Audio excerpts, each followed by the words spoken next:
নিৰ্বাচন অথবা মিত্ৰতা নহয়, ৰাজ্যৰ সাম্প্ৰতিক পৰিস্থিতিক লৈ এইবাৰ বৈঠক বিৰোধীৰ। উমৰাংচুৰ ঘটনাক লৈ সৰব অসম সন্মিলিত মৰ্চা। অবৈধ কয়লা চিণ্ডিকেটকাৰীক ৰক্ষণাবেক্ষণৰ অভিযোগ মুখ্যমন্ত্ৰীৰ বিৰুদ্ধে। গুৱাহাটী উচ্চ ন্যায়ালয় স্থানান্তৰকৰণৰো তীব্ৰ বিৰোধিতা বিৰোধীৰ। উমৰাংচুৰ ঘটনাক লৈ আন্দোলনৰ কাৰ্যসূচী ঘোষণা। কংগ্ৰেছক একাষৰীয়া কৰি আকৌ এবাৰ আলোচনাত বহিল ৰাজ্যৰ একত্ৰিত বিৰোধী শক্তি। সততে নিৰ্বাচন অথবা মিত্ৰতাকেন্দ্ৰিক বিষয়ক লৈ বৈঠকত বহা বিৰোধী এইবাৰ একত্ৰিত হ'ল ৰাজ্যৰ সাম্প্ৰতিক পৰিস্থিতিক লৈ। শেহতীয়া যি উমৰাংচুৰ এটা ভাষা নোহোৱা এটা ভয়ংকৰ ঘটনা কয়লা খননৰ, আৰু দ্বিতীয়তে পঞ্চায়ত নিৰ্বাচনক লৈ যি ৰাজনীতি চলিছে শাসক দলৰ, সেই প্ৰসংগ আৰু অন্যান্য বিষয়ৰ লগতে হাইকোৰ্টখন উঠাই নিয়াৰ যি ষড়যন্ত্ৰ চলিছে, এতিয়া এই বৰ্তমান য'ত আছে তাৰ পৰা উঠাই নি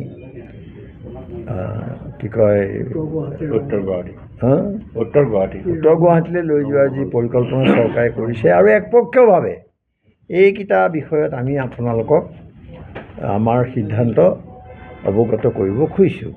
দেওবাৰে হোটেল গেটৱে গ্ৰেণ্ডৱেত দীঘলীয়া আলোচনাত বহিল ৰাজ্যৰ 10টাতকৈ অধিক বিৰোধী দল।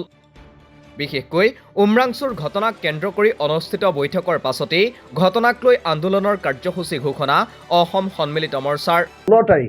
16 জানুৱাৰীত যিটো MDC অৰ্থাৎ মিনাৰেল ডেভেলপমেণ্ট কৰ্পৰেশ্যন, এই কাৰ্যালয়টো আছে গণেশগুৰিৰ, আৰু তাতে আমি এটা প্ৰতিবাদী কাৰ্যসূচী গ্ৰহণ কৰাৰ সিদ্ধান্ত গ্ৰহণ কৰিছোঁ। আটাইকেইটা দলৰ হৈ তাত এটা আমি খুব জংঘী আৰু এটা সবলভাৱে আমি প্ৰতিবাদ সাব্যস্ত কৰিব খুজিছোঁ। এইটো 16 জানুৱাৰীৰ 11 বজাত আৰম্ভ হ'ব। উমৰাংচুৰ ঘটনাক লৈ সন্মিলিত মৰ্চাৰ দাবী, গ্ৰেপ্তাৰ কৰক দেবুলাল গাৰ্লুছা আৰু পত্নীক। মুখ্যমন্ত্ৰীৰ বিৰুদ্ধে চিণ্ডিকেটকাৰীক ৰক্ষণাবেক্ষণৰো অভিযোগ বিৰোধীৰ। শোকাবহ যিটো ঘটনা অৱস্থা, তাৰ আমি তদন্ত বিচাৰিছোঁ, উচ্চ পৰ্যায়ৰ তদন্ত, আৰু সেই তদন্ত গুৱাহাটী উচ্চ ন্যায়ালয়ৰ নিৰীক্ষণত হ'ব লাগে বুলি আমি দাবী জনাইছোঁ। ডিমা হাছাও জিলা স্বায়ত্ত পৰিষদৰ মুখ্য কাৰ্যবাহী সদস্য দেবলাল গাৰ্লুছা, যাৰ বিৰুদ্ধে বহু অভিযোগ আছে, বহু ন্যায়ালয়ত আনকি তেওঁৰ বিৰুদ্ধে বহুত গোচৰ চলি আছে, তেওঁৰ পত্নী আৰু আছাম কোৱেৰীৰ স্বত্বাধিকাৰী কণিকা হোজাই আৰু তেওঁলোকৰ সহযোগীসকলক আমি গ্ৰেপ্তাৰৰ দাবী জনাইছোঁ। ইফালে পঞ্চায়ত নিৰ্বাচনক কেন্দ্ৰ কৰি বিজেপি চৰকাৰৰ ভূমিকাক লৈও প্ৰতিক্ৰিয়া ব্যক্ত সন্মিলিত মৰ্চাৰ। বিজেপিয়ে আশাজনক ফলাফল লাভ নকৰিব বুলি ভাবিয়েই ৱাৰ্ড পৰ্যায়ত দলীয় প্ৰতীক ব্যৱহাৰ নকৰাৰ সিদ্ধান্ত লৈছে বুলি দাবী বিৰোধীৰ।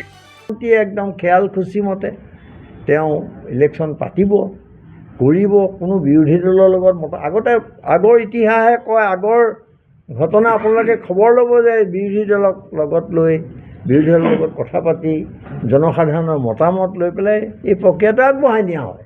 কিন্তু এতিয়া তেনেকুৱা কোনো কথা নাই। এজন মানুহৰ মৰ্জি ইচ্ছাত এতিয়া পঞ্চায়ত নিৰ্বাচন কৰিব খোজা হৈছিলে, আৰু তাত উচ্চ ন্যায়ালয়ৰ বাধা আহি পোৱাৰ কাৰণে অৱশেষত এইটো কথাও এতিয়া অনিশ্চয়তাৰ গহ্বৰলৈ গুচি গৈছে। আমি এই যে চৰকাৰে যি ষড়যন্ত্ৰ, মুখ্যমন্ত্ৰীৰ যি ষড়যন্ত্ৰ, তাক আমি তীব্ৰ ভাষাৰে তীব্ৰ প্ৰতিবাদ কৰিছোঁ। তদুপৰি এটা ডাঙৰ কথা আপোনালোকে লক্ষ্য কৰিছে যে ৱাৰ্ড সদস্যৰ নিৰ্বাচনৰ ক্ষেত্ৰত দলীয় প্ৰতীক ব্যৱহাৰ নকৰাৰ বাবে চৰকাৰে তথা ৰাজ্যিক নিৰ্বাচনী আয়োগে এটা সিদ্ধান্ত লৈছে, আৰু সেই সিদ্ধান্তৰ আঁৰত কি উদ্দেশ্যই কাম কৰিছে আপোনালোকে এইটো বুজি লওক, যাতে এইটো এটা শাসক দলৰ অনুকূলে প্ৰয়োজনত লৈ যাব পাৰে, সেই ধৰণৰ এটা ষড়যন্ত্ৰ তেওঁলোকে কৰি পেলাই এই কামটো কৰিব খুজিছে। আমি ইফালে গুৱাহাটী উচ্চ ন্যায়ালয়ে স্থানান্তৰকৰণৰ বিষয়টোক লৈ সোচ্চাৰ অসম সন্মিলিত মৰ্চা। গুৱাহাটী উচ্চ ন্যায়ালয়ে উত্তৰ গুৱাহাটীৰ ৰংমহললৈ স্থানান্তৰ কৰাৰ তীব্ৰ বিৰোধিতা কৰিছে অধিবক্তাসকলে। অধিবক্তাসকলৰ বিৰোধিতাক সমৰ্থন জনাই সন্মিলিত মৰ্চাৰ দাবী, গুৱাহাটী উচ্চ ন্যায়ালয়ে ইয়াৰ পৰা উঠাই নিব খোজা হৈছে। এইটো এটা বৰ আচৰিত কথা।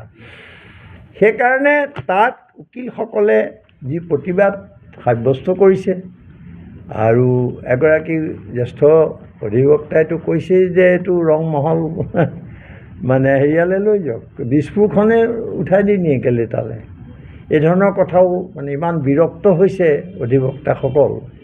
আৰু তেওঁলোকে ইতিমধ্যে প্ৰতিবাদ কৰিছে, ভৱিষ্যতে প্ৰতিবাদ কৰাৰ পৰিকল্পনা কৰিছে।